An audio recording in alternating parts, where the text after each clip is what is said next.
Hi guys, ఎలా ఉన్నారు? అందరూ బాగున్నారా? ఈరోజు రాగి సంకటి ఏ విధంగా చేస్తే పర్ఫెక్ట్గా వస్తుందో ఇప్పుడు చూద్దాం. ముందుగా 2 గ్లాసులు బియ్యం తీసుకొని దానికి సమానంగా 2 గ్లాసులు నీళ్లు పోసుకుని తగినంత సాల్ట్ వేసి 4 విజిల్స్ వచ్చే వరకు ఉడికించుకోవాలి. ఉడికిన తర్వాత స్టవ్ మీద నుంచి దించుకొని బాగా గుజ్జులాగా రైస్ను మొత్తం కలుపుకోవాలి. ఇప్పుడు ఒక బౌల్లోకి 2 గ్లాసుల రాగి పిండి తీసుకుని 4 గ్లాసులు వాటర్ పోయాలి. తగినంత సాల్ట్ వేసి ఉండలు లేకుండా కలుపుకోవాలి.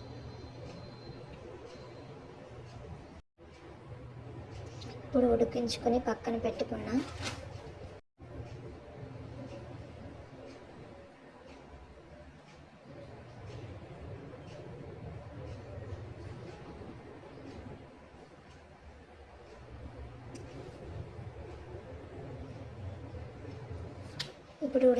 పక్కన పెట్టుకున్న రైస్ని మొత్తం ఒక పాత్రలోకి తీసుకొని స్టవ్ మీద పెట్టి బాగా కలుపుకోవాలి.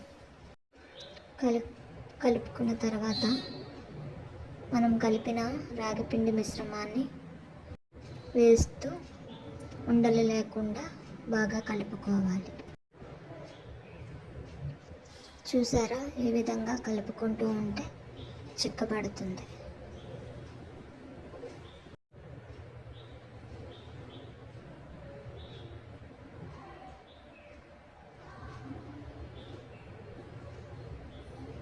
మొత్తం రాగి సంకటి దగ్గర పడుతూ ఉండాలి.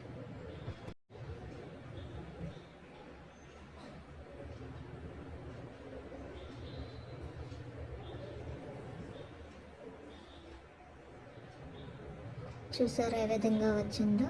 ఇప్పుడు మనం కావాల్సినంత నెయ్యి వేసుకొని బాగా కలుపుకోవాలి.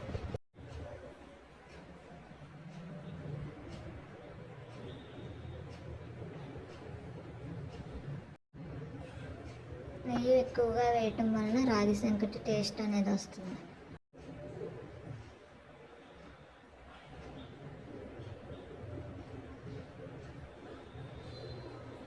చూసారా, ఈ విధంగా వస్తుంది. స్టవ్ మీద నుంచి కిందకి దించి బాగా కలుపుకోవాలి గట్టిపడే వరకు.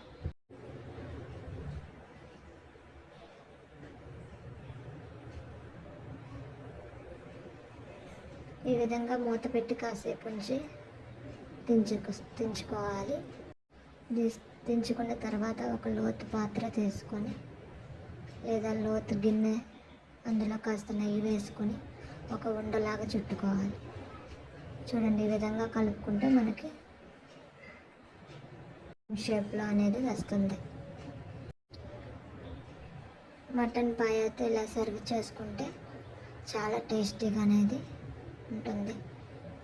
బాగా నచ్చిందా? కూడా తప్పకుండా ట్రై చేయండి.